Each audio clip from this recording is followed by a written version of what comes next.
கோவைகளின் கழித்தல் தொடர்பாக படிச்சு கொண்டிருக்கிறோம். இந்த கழித்தல்ல நாங்கள் இப்ப இன்னொரு கேள்வி செய்யறோம். நாங்கள் ஒரு கோவையிலிருந்து இன்னொரு கோவையை கழிக்கிறோம். முதலாவது கோவை 4, இது ஒரு கோவை, இவ்வளவும் ஒரு கோவை, இவ்வளவும் ஒரு கோவை. இந்த கோவையில இருந்து நாங்கள் இந்த கோவையை கழிக்க போறோம். அப்போ இந்த கோவையை பாருங்க, ஒரு கோவையினால் ஒரு எண் அல்லது ஒரு உறுப்பு பெருக்கப்படும் போது பெருக்கிற மாதிரியான சந்தர்ப்பம். ஒரு கோவையினால் 4 என்கிற உறுப்பானது பெருக்கப்படுகிறது. இப்ப நாங்கள் பெருக்குவோம். எப்படி பெருக்க வேணும்? இந்த கோவையில் இருக்கக்கூடிய ஒவ்வொரு உறுப்புகளையும் வெளியால இருக்கக்கூடிய இந்த 4 நாங்கள் பெருக்க வேணும். அதைத்தான் நாங்கள் வந்த உடனே பார்க்க நாங்கள் கிளாஸ்ல 4 எக்ஸை பெருக்கினோம்டா 4x, 4 2 பெருக்கினோம்டா 8. இங்கே குறிய பார்ப்போம். நேர் 4 நேர் 2, ஆகவே குறி நேராக இருக்கும். நேர் 4 இங்கே ஒன்றுமே போடாட்டி குறி நேர்குறியாக இருக்கும். அப்ப நேர் 4ஐயும் நேர் எக்ஸையும் பெருக்கினோம்டா நேர் 4x, 4ஐயும் 2ஐயும் பெருக்கினோம்டா நேர் 8. நாங்கள் இந்த கோவையை என்ன செய்துட்டோம்? இந்த கோவையை வெளியால இருக்கக்கூடிய இந்த 4 பெருக்கி நாங்கள் சுருக்கி எழுதியிருக்கிறோம். இனி என்ன செய்ய வேணும்? அதே போல இந்த கோவையையும் நாங்கள் சுருக்கி எழுத போறோம். வெளியால இருக்கக்கூடிய மறை 2ஆல இந்த கோவையை நாங்கள் சுருக்கி பெருக்கி எழுத போறோம். முதலாவதாக என்ன செய்ய வேணும்? அடையாளத்தோ கழித்தல் தான். அட்சர கணித கோவைகளின் கழித்தல். அப்ப நாங்கள் வெள்ளன மறை குறியால பெருக்கின மாதிரி இங்க மறை 2 இருக்கிறபடியா மறை 2ஆல பெருக்கி இந்த பிராக்கெட்டை இல்லாம ஆக்குவோம். மறை 2ஐயும் எக்ஸையும் பெருக்கினோம்டா என்ன வரும்? மறை 2 தர எக்ஸ். எக்ஸுக்கு முன்னுக்கு குறி என்ன எதுவுமே இல்லாட்டி நேர். 2ஐயும் எக்ஸையும் பெருக்கினோம்டா 2x. மறையும் நேரை மறைக்குறியையும் நேர்குறியையும் பெருக்கினோம்டா மறைக்குறி. ஆகவே மறை 2x. மறை 2ஐயும் எக்ஸையும் பெருக்கினோம்டா மறை 2x. அடுத்தது என்ன செய்ய வேணும்? மறை 2 3ஆல பெருக்க வேணும். முதலாவதாக எண்ண பெருக்குவோம். 2 தர 3 6. இங்க மறை இங்க நேர், மறை தர நேர் மறை. ஆகவே மறை 2 3ஆல பெருக்கினீங்கன்னா என்ன கிடைக்கும்? மறை 6. இனி என்ன செய்யலாம்? நாங்கள் நிகர்த்த உறுப்புகள் இருக்குதான்னு பார்ப்போம். இப்ப 4x-உம் மறை 2x-உம் நிகர்த்த உறுப்புகள் ஆகும். நாங்கள் நிகர்த்த உறுப்புகளை கூட்டவோ கழிக்கவோ முடியும். 4x வேணுமெண்டா நாங்கள் இந்த நிகர்த்த உறுப்புகளை பக்கத்துல எழுதி கொள்ளலாம். எழுதும் போது இந்த குறியோட சேர்த்து நாங்கள் எழுத வேணும். 4x பக்கத்துல மறை 2x எழுதுவோம். அடுத்தது எண்ணுக்கு பக்கத்துல எண் எழுதுவோம். நாங்கள் ஒரு கோவையில இருக்கக்கூடிய உறுப்புகளை இடமாற்றும் போது குறியோட சேர்த்து நாங்கள் மாற்ற வேணும். 4x பக்கத்துல மறை 2x கொண்டு வர வேண்டாம், மறையோட சேர்த்து தான் நாங்கள் கொண்டு வர வேணும். அடுத்ததாக எண்ணையும் பக்கத்துல எழுதுவோம். அடுத்ததாக 8 இருக்குது, 8க்கு பக்கத்துல மறை 6 நாங்கள் எழுதலாம். இனி பாருங்க, இவற்றை 2ஐயும் நாங்கள் கூட்டலாம். அதே போல இது 2ஐயும் நாங்கள் கூட்டலாம். கூட்டவோ கழிக்கவோ முடியும். இங்க என்ன இருக்கு? 4x-ல இருந்து 2x நாங்கள் கழிக்க வேணும். 4x-ல இருந்து 2x கழிச்சோம்னா என்ன நடக்கும்? என்ன கிடைக்கும்? 4x-ல இருந்து 2x கழிக்கும் போது 2x. என்ன 2x? நேர் 2x. என்னென்ன பெரிய உறுப்பு 4x. ஆகவே 4x-ல இருந்து 2x கழிக்கும் போது நேர் 2x விடையாக கிடைக்கும். அடுத்ததாக என்ன செய்ய வேணும்? 8-ல இருந்து 6 கழிக்க வேணும். 8-ல இருந்து 6 கழிச்சோம்னா 2. என்ன 2 வரும்? நேர் 2. பெரிய எண்ணுக்கு பக்கத்துல இருக்கக்கூடிய நீர். இங்கேயும் பெரிய உறுப்புக்கு பக்கத்துல இருக்கக்கூடிய நீர். ஆகவே இந்த கோவையிலிருந்து இந்த கோவையை கழிக்கும் போது எங்களுக்கு விடையாக 2x சக 2 என்கிற கோவையானது விடையாக கிடைக்குது. நாங்கள் இன்னொருக்கா செய்து பார்க்கலாம். நான்கோட எக்ஸை பெருக்குவோம் 4x. நான்கோட 2 பெருக்குவோம் 8. எல்லா இடத்துலையுமே நேர்குறி வாரபடியா எங்களுக்கு ஒரு பிரச்சனையும் இல்லை. அடுத்ததாக என்ன செய்யறோம், அந்த மறை 2 ஆஹ் இது அட்சர கணித கோவைகளின் கழித்தல் தான். ஆனால் நாங்கள் மறை 2 வாரபடியா மறை 2ஆலேயே உள்ள இருக்கக்கூடிய கோவையை பெருக்கி நாங்கள் நேரடியாக எழுதுவோம். மறை 2ஐயும் எக்ஸையும் பெருக்கினோம்னா மறை 2x. மறை 2ஐயும் ஒவ்வொரு வெளியால இருக்கக்கூடிய உறுப்பால ஒவ்வொரு உறுப்பையும் பெருக்க வேணும். மறை 2 தர 3 மறை 6. இனி இந்த நிகர்த்த உறுப்புகளை நாங்கள் கூட்டவோ கழிக்கவோ முடியும். அப்ப எங்களுடைய வசதிக்காக இந்த நிகர்த்த உறுப்புகளை நாங்கள் பக்கத்துல எழுதுவோம். 4x 4xக்கு பக்கத்துல 2x கொண்டு வருவோம். அந்த அடையாளத்தோட சேர்த்து மாத்துவோம், குறியோட சேர்த்து மாத்துவோம். 4x 2x. அடுத்தது 8 நேர் 8 மறை 6. 4xல இருந்து 2x கழிச்சோம்னா 2x. 8ல இருந்து 6 கழிச்சோம்னா 2. குறி நேர்குறியாகத்தான் வரும். இரண்ட பெரிய உறுப்புகள் நேராக இருக்கிறபடியா குறி நேர்குறியாக வரும். இந்த குறியை நீங்கள் எழுதிக் கொள்ளலாம்.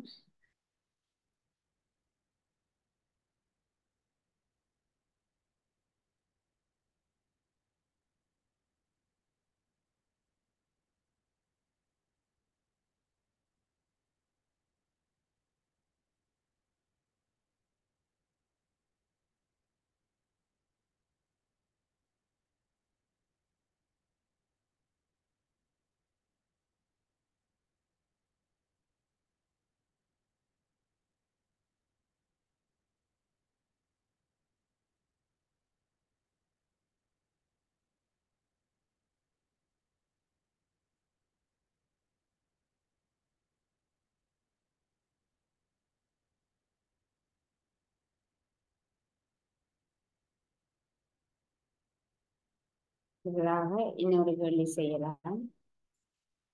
மறை 6 கியூப் a சய 3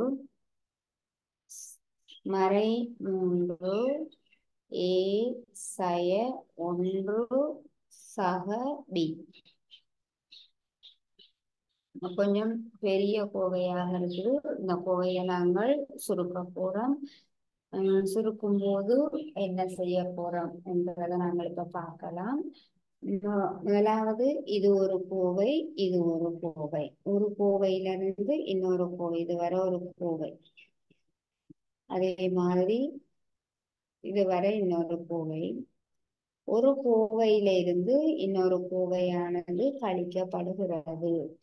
ஆகவே நாங்கள் என்ன செய்வோம், முதலாவது நாங்கள் செய்ய வேண்டியது கோவைக்கு இது ஒரு கோவை, இந்த கோவையிலையும் என்ன நடந்திருக்கு, ஒரு கோவையால ஒரு உறுப்பு பெருக்கப்பட்டிருக்குது.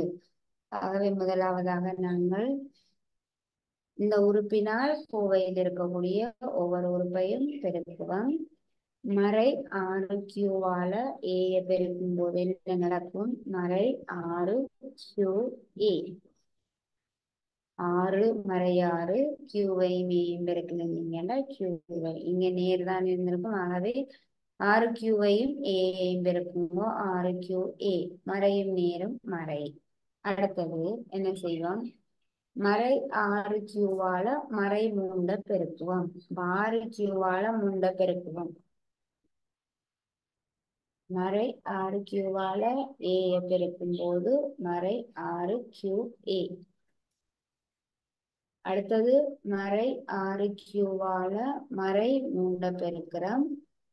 6 3 18. 6 தர 3 18 கியூ. மறை தர மறை நேர். ஆகவே நேர் சக 18 கியூ. அடுத்தது இந்த மறை 3 உள்ள கொண்டே பெருக்குவோம். ஒவ்வொரு உறுப்பாளையும் பெருக்குவோம். மறை 3 தர ஏ என்னவாக இருக்கும், மறை 3 ஏ. மறை 3ஐயும் ஏயும் பெருக்கினோம்னா மறை 3 ஏ. அடுத்தது மறை 3 தர மறை 1. மறை 3ஐயும் மறை 1ஐயும் பெருக்கினீங்கன்னா என்ன வரும், மூன்று தர உண்டு மூன்று, மறை தர மறை நீர். ஆகவே நீர் மூன்று. அடுத்தது மறை மூன்று தர பி. மறை மூன்று பியால் நேர் பியால் பெருக்கினீங்கன்னா மறை மூன்று பி.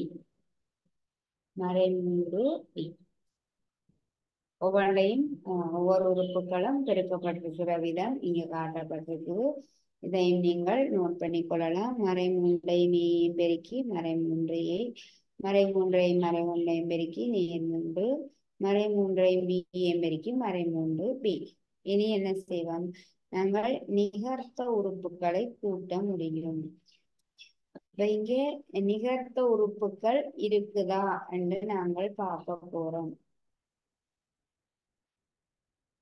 நிகர்த்த உறுப்புகள் இங்க இருக்குதா பாருங்கோ. நாங்கள் எழுதியிருக்கக்கூடிய எல்லா உறுப்புகளையும் அவதானிப்போம். இந்த உறுப்பு எப்படி இருக்கு? இந்த உறுப்புல வந்திருக்கக்கூடிய தெரியா கணியம் என்னவா இருக்கு? QA. இதுதான் தெரியா கணியம். இந்த உறுப்புல வந்திருக்கக்கூடிய தெரியா கணியம் என்ன? Q. இந்த உறுப்புல வந்திருக்கக்கூடிய தெரியா கணியம் A. இந்த உறுப்புல தெரியா கணியமே வர இல்லை. இந்த உறுப்புல வந்திருக்கக்கூடிய தெரியா கணியம் B. இங்க எங்கேயாவது ஒரே மாதிரியான தெரியா கணியம் இருக்குதா? நாங்கள் எழுதியிருக்கக்கூடிய 4 உறுப்புகளை, இது தெரியா கணியம் வர இல்லை.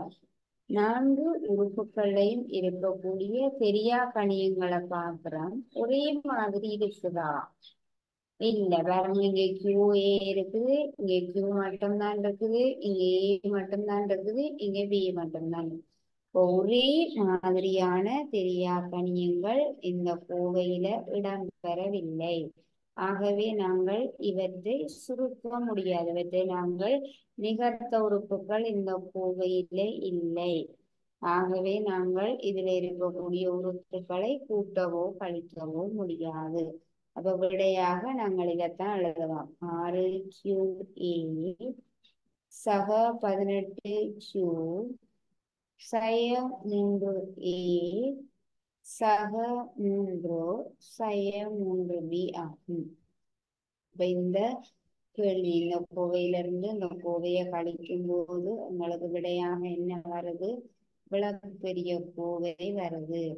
நிகர்த்த உறுப்புகள் இல்லை. ஒரே மாதிரியான தெரியா கணியங்களை கொண்ட உறுப்புகள் இல்லை. ஆகவே நாங்கள் இந்த கோவையில் இருக்கக்கூடிய உறுப்புகளை கூட்டவோ கழிக்கவோ முடியாது. நீங்கள் இதையும் எழுதிக் கொள்ளலாம். இந்த பெருக்கப்பட்டுள்ள விதத்தையும் எழுதிக் கொள்ளுங்க.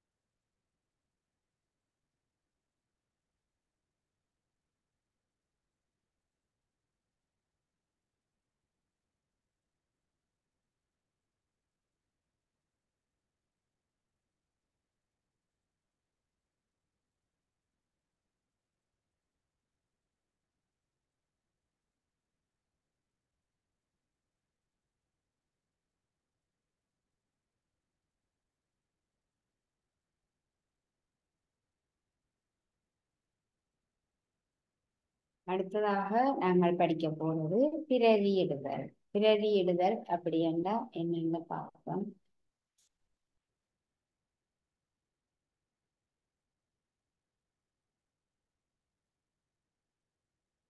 அப்படி என்றால் என்னென்ன பார்ப்போம்.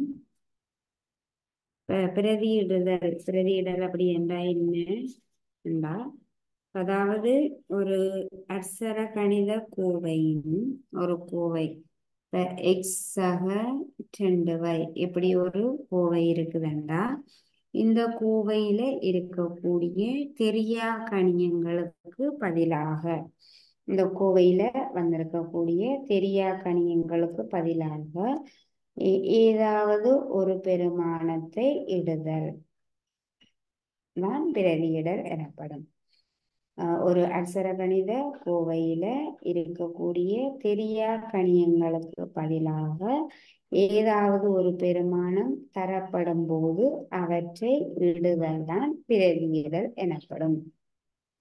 இப்போ உதாரணமாக இந்த கோவையில எக்ஸுக்கு பதிலாக 3ம் வைக்கு பதிலாக ஒன்றையும் நாங்கள் பிரதியிடலாம். பிரதியிடலண்டா என்ன? இந்த கோவையில் இருக்கக்கூடிய தெரியா கணியங்களுக்காக தரப்பட்ட பெருமானங்களை இடுதல். அப்ப நாங்கள் இந்த கோவையில எக்ஸுக்கு பதிலாக போட வேண்டும். எக்ஸ் எக்ஸ் சமன் 3 என தந்திருக்கு. அப்ப நாங்கள் எக்ஸுக்கு பதிலாக 3ஐ பிரதியிடுவோம். அப்ப எக்ஸ் இருக்கக்கூடிய இடத்துல நாங்கள் 3 போடுவோம்.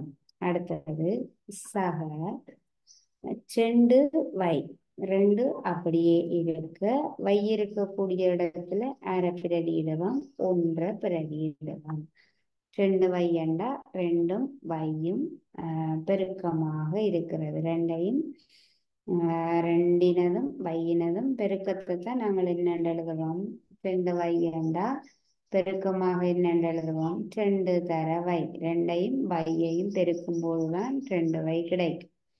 ஆகவே 2 தர 1 போடலாம், அல்லது 2 பிராக்கெட்டுக்குள்ள 1 போடுங்க. பிராக்கெட் என்றாலும் பெருக்கத்தை தான் குறிக்குது.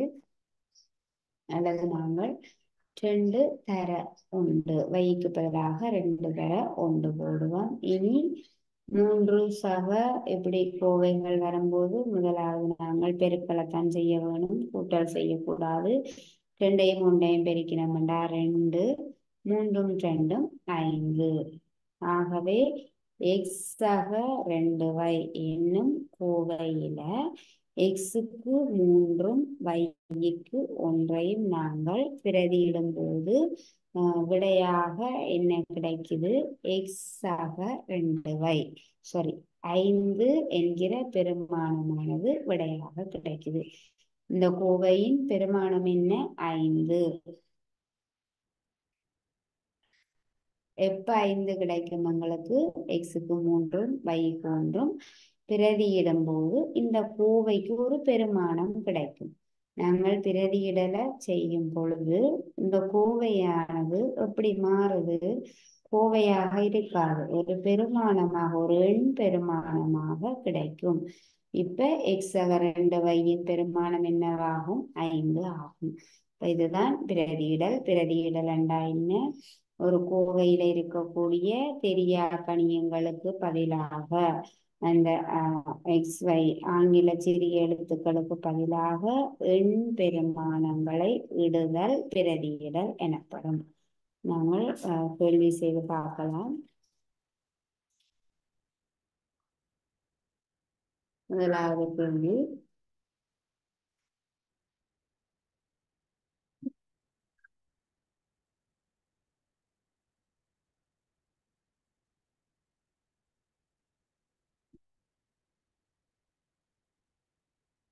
எக்ஸுக்கு x சமன் -3, y சமன் 1,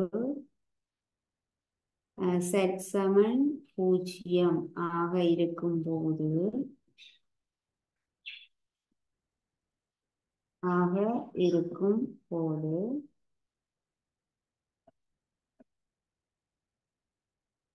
y சக 3 z சக 7 எனும் கோவையின் பெருமானத்தை காண்க.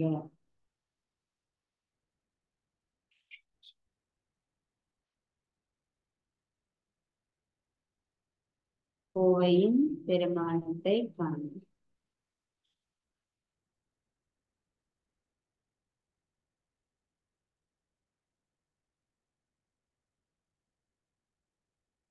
கேள்வி இதுதான். எக்ஸ் மறைமூன்றாக இருக்கும்போது அதே நேரம் y 1ஆக இருக்க வேணும், z 0ஆக இருக்க வேணும். z 0 y 1 எக்ஸ் -3 ஆக இருக்கும்போது y சக 3 செட் சக ஏழின் ஏழு எனும் கோவையின் பெருமானத்தை காண சொல்லி கேட்டிருக்குது. ஆகவே நாங்கள் என்ன செய்யலாம்? வை சக 3 செட் சக 7 எனும் கோவையின் பெருமானத்தை காணும்.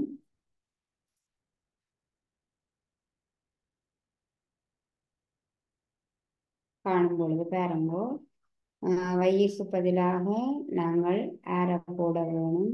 கோவையை நாங்கள் இப்படி மாற்றிக்கொள்ளலாம். எக்ஸ் வரையில் ஆகவே 2x என்று மாற்றிக்கொள்ளும். கோவையை மாற்றிக்கொள்ளுங்கோ. வை சக 3 செட் சக 2x எனும் கோவையின் பெருமானத்தை காணப்புறம் வை சக 3 செட் சக 2x எனும் கோவையின் பெருமானத்தை காண்போம். முதலாவதாக வை இருக்குது. வைக்கு பதிலாக நாங்கள் ஆர போட வேணும் 1. ஆகவே 1 சக வை இருக்கு, வைக்கு பதிலாக 1 போட்டுட்டான். அடுத்தது என்ன இருக்கு? 3 செட். 3 செட்டுக்கு பதிலாக ஆர போட வேணும், 0 போட வேணும். 3 தர அல்லது பிராக்கெட் போடலாம். 3 பிராக்கெட் அல்லது தர 0. அடுத்ததாக சக 2x. ஆகவே 2x பதிலாக மறை 3 நாங்கள் இடுவோம். நீங்கள் இதுல கூட போட்டு பார்க்கலாம். இதுல அப்படியே பெருமானத்தை போடுங்கோ. வைக்கும் சட்டுக்கும் எக்ஸுக்கும் வைக்கு உண்டு. அடுத்தது சக இருக்குது.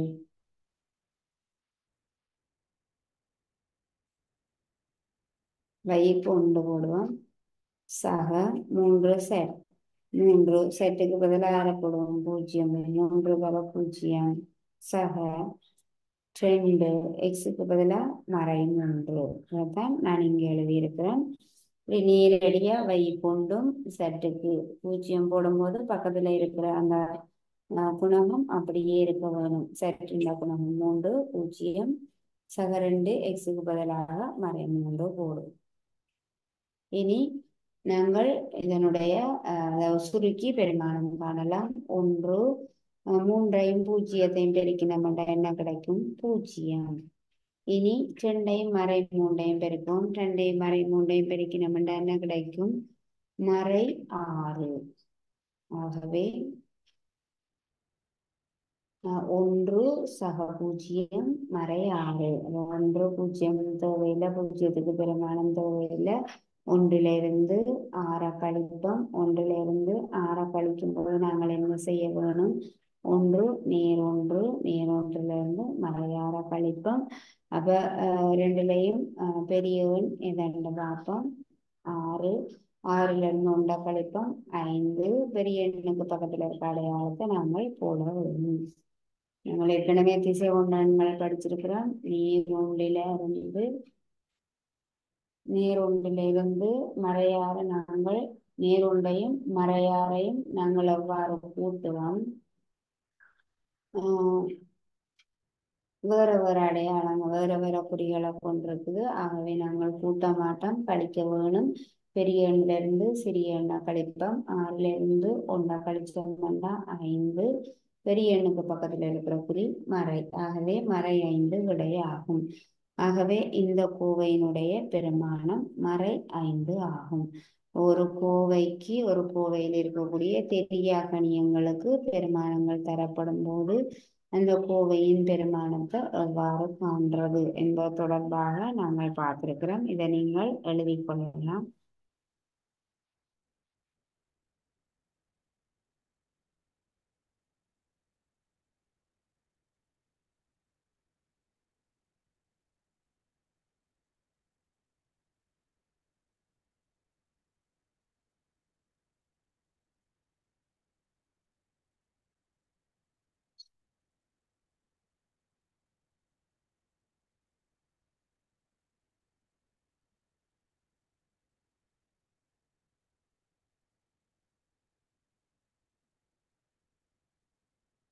அடுத்ததாக நாங்கள் இதே மாதிரி இன்னொரு கேள்வி பார்ப்போம்.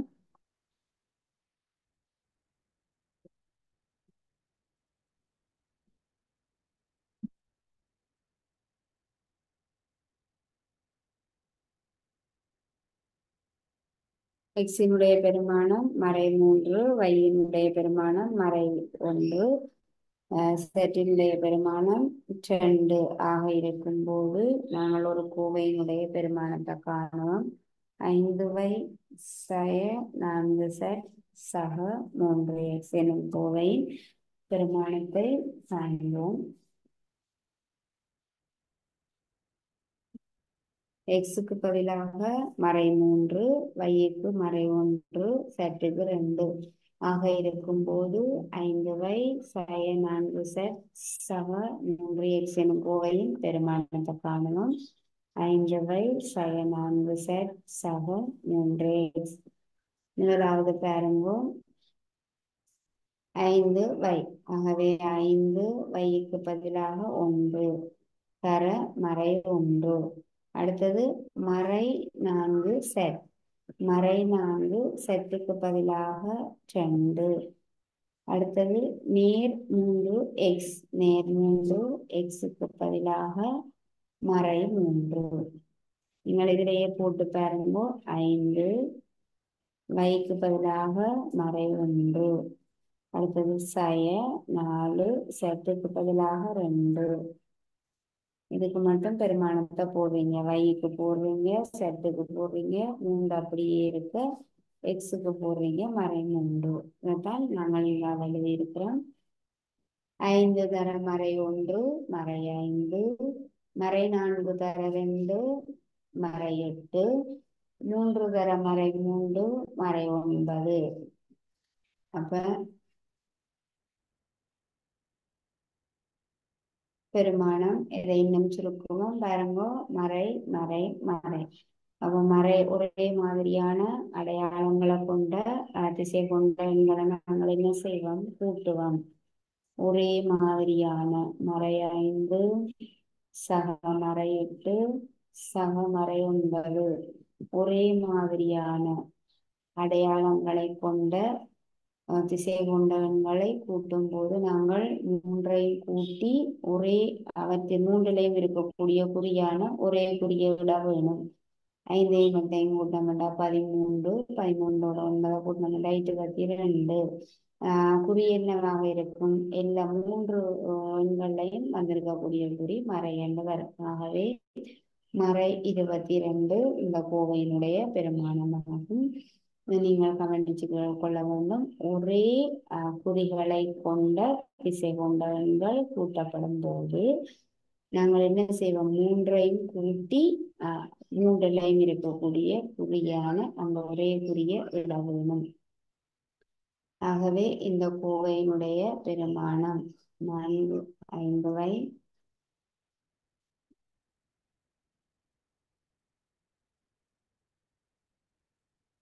5y சய 4z சக 3x எனும் கோவையினுடைய பெருமானம் மறை 22 ஆகும். இந்த பெருமானங்களை போடும்போது எக்ஸுக்கு மறை 3, வைக்கு மறை 1, செட்டுக்கு 2 பிரதியிடும் போது எக்ஸுக்கு மறை 3ஐயும் வைக்கு மறை 1ஐயும் செட்டுக்கு 2ஐயும் பிரதியிடும் போது இந்த கோவையினுடைய பெருமானம் மறை 22 ஆகும். நீங்கள் இதையும் எழுதிக்கொள்ளணும்.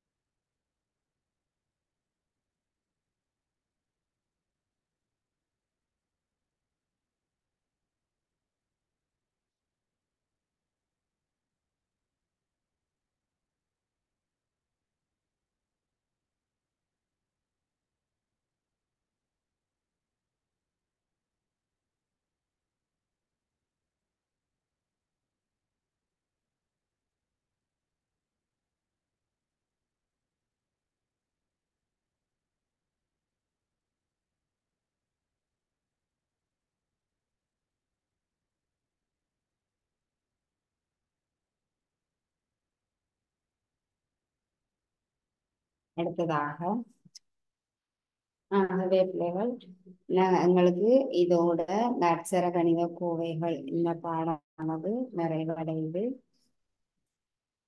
தரம் 8ல கணிதத்துல அட்சர கணித கோவைகள் பாடமானது இதோட நிறைவுக்கு வருது. நாங்கள் அடுத்ததாக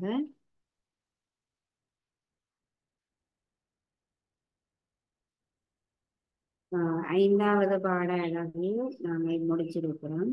5வது பாட அலகு வரை படிச்சிருக்கிறோம். நாங்கள் அடுத்ததாக 7வது பாட அலமான காரணிகள் பற்றி நாங்கள் பார்ப்போம். 7வது பாட அளவு படிச்சு முடிச்ச பிறகு நாங்கள் 6வது படிக்கலாம். தரம் 8ல 7வது பாட அளவான காரணிகள் பற்றி தான் நாங்கள் இப்ப பார்க்க போறோம். காரணிகள் அப்படி என்றா என்ன, காரணி என்றா என்ன, அதாவது ஒரு முழு எண்ணின் பெருக்கமாக உள்ள 2 முழு எண்கள். காரணிகள் அப்படி என்றா என்ன, ஒரு முழு எண்ணின் பெருக்கமாக உள்ள 2 முழு எண்களைத்தான் நாங்கள் என்ன சொல்றோம், அவ்வெண்ணின் காரணிகள் என்கிறோம். காரணிகள் என்றா என்ன, ஒரு முழு எண்ணின் பெருக்கமாக உள்ள 2 முழு எண்கள். இப்ப 10னுடைய காரணிகள் என்றா எந்த 2 எண்களை எல்லாம் பெருக்கும் பொழுது 10 கிடைக்குதோ அந்த எண்கள் எல்லாமே 10னுடைய காரணிகள். அப்ப 10 வேற எப்ப எல்லாம் எண்களுக்கு கிடைக்கும், வேற எந்த 2 எண்களை பெருக்கும் போது 10 கிடைக்கும், 1ஐயும் 10ஐயும் பெருக்கும் போது 10 கிடைக்கும், 2ஐயும் 5ஐயும் பெருக்கும் போது 10 கிடைக்கும். வேற 10 கிடைக்கிற மாதிரியான சந்தர்ப்பங்கள் இருக்குதான்னு பார்க்க வேணும். இல்லாட்டி இந்த எண்கள் 4மே 10னுடைய காரணிகள் எனப்படும். 10ன் காரணிகள்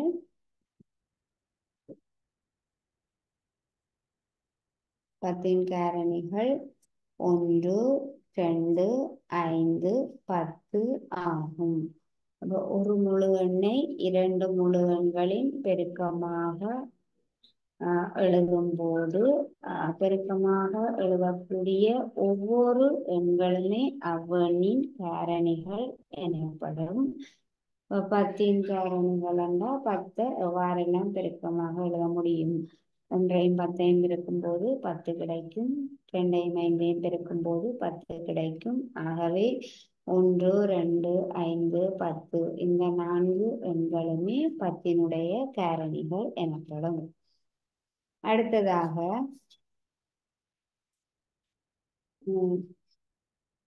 இந்த காரணிகள்ல நாங்கள் அட்சர கணித உறுப்புகளின் போக்காப்பே, நீங்கள் ஏற்கனவே தரம் 7ல படிச்சிருக்கிறீங்க.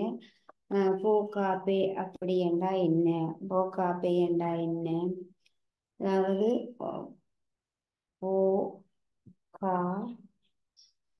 பே அப்படி என்றா என்ன, பொதுவான பொது காரணிகளுள் பெரியது தான் போக்காப்பே. பொது காரணிகளுள் பெரியது.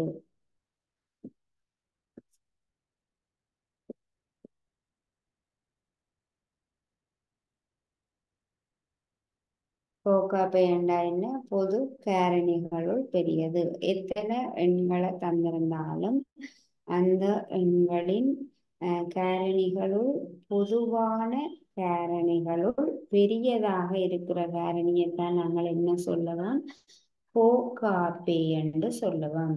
பொது காரணிகளுள் பெரியது. காரணிகள் பாடத்துல நாங்கள் படிக்க போறது அட்சர கணித உறுப்புகளின் போக்காப்பே. அட்சர கணித உறுப்புகளின் போக்காப்பைய படிக்கிறதுக்கு முன்னதாக பொது காரணிகளுள் பெரியது அப்படி என்ற போக்காப்பை என்ன என்று நாங்கள் ஒருக்க பார்த்துட்டு வரலாம்.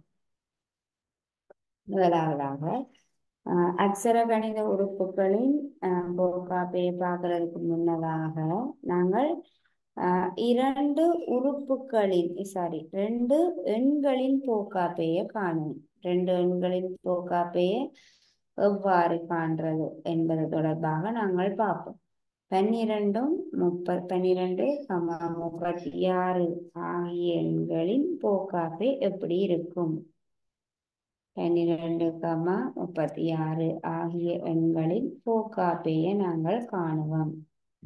ஆகிய எண்களின் பொது காரணிகளுள் பெரியதை காணுவோம். போக்காப்பே ஆகிய எண்களின் போக்காப்பையை காண்க. என்னென்ன காணுவோம் நாங்கள் போக்காப்பையை?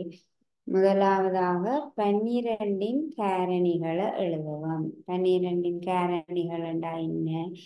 எந்த ரெண்டு எண்களை எல்லாம் பெருக்கும் போது 12 கிடைக்குதோ அந்த எண்கள் எல்லாமே 12இன் காரணிகள் எனப்படும். 12இன் காரணிகள் எழுதுவோம். 1, 2, 3, 4, 6, 12. அப்ப எல்லாம் 12 கிடைக்கும். 1ஐயும் 12ஐயும் பெருக்கும் போது 12 கிடைக்கும். 2ஐயும் 6ஐயும் பெருக்கும் போது 12 கிடைக்கும். 3ஐயும் 4ஐயும் பெருக்கும் போது 12 கிடைக்கும். வேறுபட்ட எல்லா காரணிகளையும் எழுதுவோம்.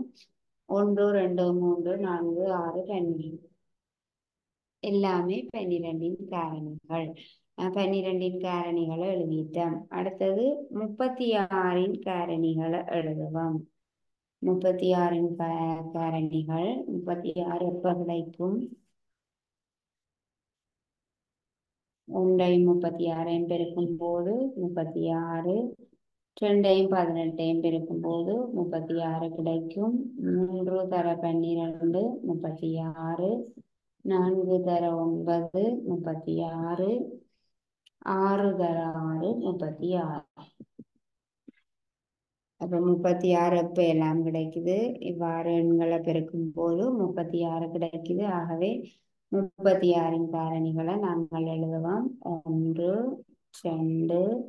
3, 4, 6, 9, 12, 18, 36. 6 2 முறை வந்திருக்கு. ஆகவே நாங்கள் ஒரு முறை எழுதினா காணும். நாங்கள் என்ன செய்திருக்கிறோம்? 12இன் காரணிகளையும் எழுதியிருக்கிறோம். 36இன் காரணிகளையும் எழுதியிருக்கிறோம். அடுத்தது நாங்கள் செய்ய வேண்டியது இந்த இரண்டு எண்களின் காரணிகளிலையும் பொதுவான காரணிகளை நாங்கள் தெரிவு செய்வோம். ரெண்டுலையும் இருக்கக்கூடிய காரணி 12இன் காரணியாகவும் இருக்க வேணும், 36இன் காரணியாகவும் இருக்க வேணும். அவ்வாறு இருக்கிற மாதிரியான பொதுவான காரணிகள் எல்லாம் 2. 1 தேவையில்லை. 1 எல்லா எண்களுக்குமே 1 பொதுவாக வரும். ஆகவே நாங்கள் 1 எடுக்க மாட்டோம். 2, 3, 4, 6, 12. 2, 3, 4, 6, 12 எல்லா இந்த 4, 6, 5 காரணிகளும் பொதுவாக இருக்கின்ற காரணிகள். இப்ப இந்த பொதுவான போக்காப்பை என்றா என்ன? இந்த பொதுவான காரணிகளுள் பொது காரணிகளுள் பெரியது. இந்த பொதுவான காரணிகளுள் பெரியதாக இருக்கிற காரணி தான் என்னது? போக்காப்பே. அப்ப இந்த நாங்கள் பொதுவாக தெரிவு செய்திருக்கக்கூடிய 5 காரணிகளையும் பெரிய காரணி எதுவாக இருக்கும்? 12ஆக இருக்கும்.